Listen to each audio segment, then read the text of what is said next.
What is going on, everybody? Got a quick video for you here. If you've been following my content, you may have noticed my disdain for the new gear sets. So with nothing more than a 3-line intro, let's begin by saying the gear sets in the Division 2 are complete dog shit. And I can say that with full confidence because the only people defending those gear sets either didn't play the Division 1 or are suffering from serious lapse of memory due to an obvious sustained head injury. You still there? You sure you want to do this? I mean, you can click off right now. All right, let's go. These new gear sets range from ridiculously useless to somewhat mediocre at best. Question: why was Striker so amazing? Why was Tactician so amazing? And I'm not talking about classifieds here. Nothing I mentioned in this video is in reference to classified gear. And if I never see classified gear sets again, it would be too soon. Classified gear sets were what the Division 1 needed at that point in its life cycle. I'm talking about all the gear sets from that harmonious period known as patch 1.7.1. This was a time before classifieds when a god-rolled ninja bag would make your day.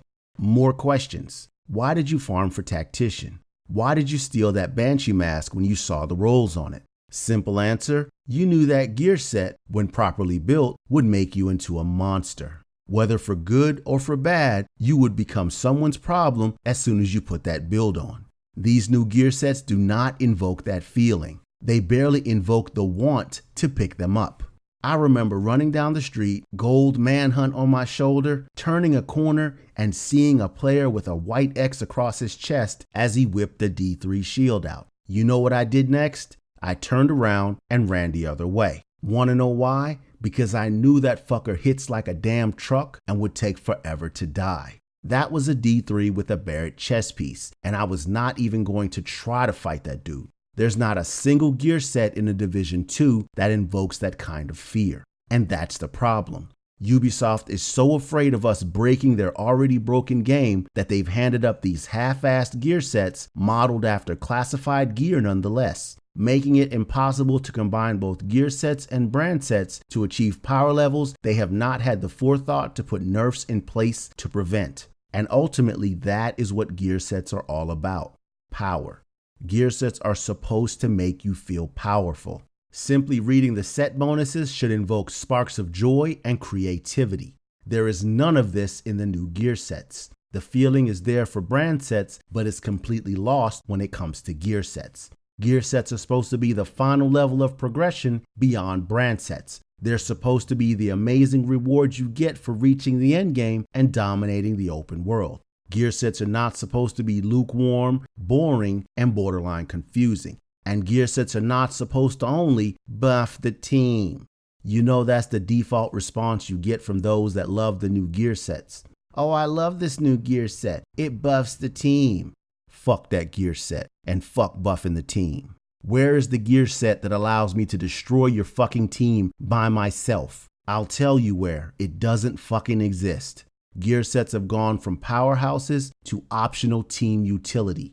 Listen, there was this guy who used to play Last Stand, right? He always ran a Deadeye build. Unchecked, this dude would fuck up the whole team with his hide-and-go-seek sniping bullshit. I fucking hated this guy, but I had the most respect for him because he was a beast. So one guy with one gear set makes an entire team of 8 players change up their whole playstyle just to keep up with him. That's respect you can't buy, brought to you by a gear set you can no longer have. And again, we're not talking about classifieds here. He was probably running a 4-piece Deadeye, a Reckless, and maybe a specialized backpack, the classic Deadeye build. And that's how we built before classifieds. Since gear sets only came in 4 pieces, we would incorporate a mix of certain high ends because of their given talents, depending on the results we were seeking. These new gear sets are 6 pieces out the gate. It would be understandable if the 5 and 6-piece bonuses were there to enhance the performance of the gear set's 4-piece bonus, but that's simply not the case. Instead, we have 6-piece gear sets that require you to invest at least 5 gear slots into that gear set in order to benefit from the gear set's advertised magical ability.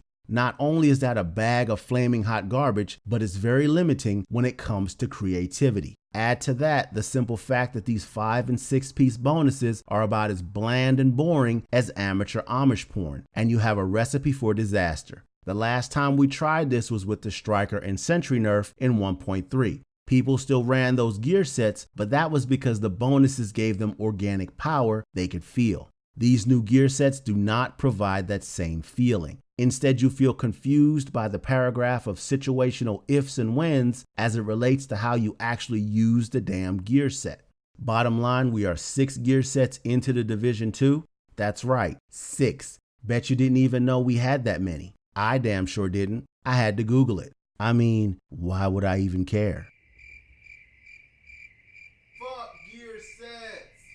Meanwhile, there were 14 gear sets in the Division 1. Sets like Alpha Bridge, Banshee, and Striker were designed to increase the player's overall power. Sets like Lone Star, Sentry, and Deadeye enhanced how we played with certain weapon types. Sets like Tactician, Firecrest, and Reclaimer defined how we used certain skills. And sets like Final Measure and D3 formulated how we played as a group. These gear sets hold a special place in our hearts because they invoke some wonderful memories of dominating the odds and surviving the unsurvivable. And I hope they hold a similar place in the hearts of the developers, so that they can take a hard look at what makes the gear sets in a Division 1 so much better than the current gear sets that are going completely unused in the Division 2. In my last video, I suggested reskinning all the gear sets from the Division 1 and bringing them into the Division 2 with new names and reworked bonuses. I stand by this idea because of all the things the Division 1 got wrong. The way they designed and implemented gear sets is by far the best thing they did get right. Well, we've made it to the end of the video, and surprisingly, you're still here. I'm sure there'll be a lot to discuss in the comments section below, so let me know how you feel about the new gear sets. I hope you found this video helpful. Thank you for watching. Take care, everybody.